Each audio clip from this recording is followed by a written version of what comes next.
ভোটারদেরকে আগ্রহী করার জন্য আমরা আজকে প্রথমবারের মতো আমাদের বিভিন্ন ডিপার্টমেন্ট এবং বিভিন্ন ইনস্টিটিউটের চেয়ারম্যান মহোদয়দেরকে আমরা চিঠি দিয়েছি।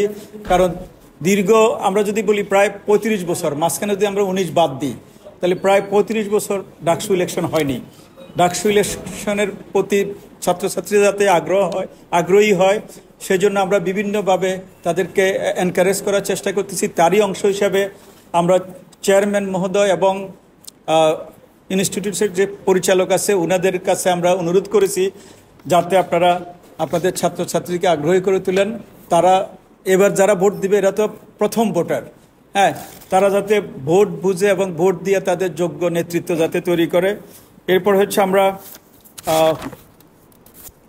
সাইবার বুলিং এবং চরিত্র বানানো ছাত্রছাত্রীদের সম্মানমূলক যে সকল পোস্ট দিচ্ছে এই বিষয়ে আমরা সকালেও খুব করে একটা বিজ্ঞপ্তি দিয়েছি। আর অন্যদিকে জুলিয়াস সিজারের আবার সে রিট করেছে আমাদের নির্বাচন কমিশনের বিরুদ্ধে তার প্রার্থিতা ফিরে পাওয়ার জন্য। সেটা আইনি লড়াই আমাদের কোর্টে চলছে, এখনো আমরা ফাইনাল খবর পাইনি।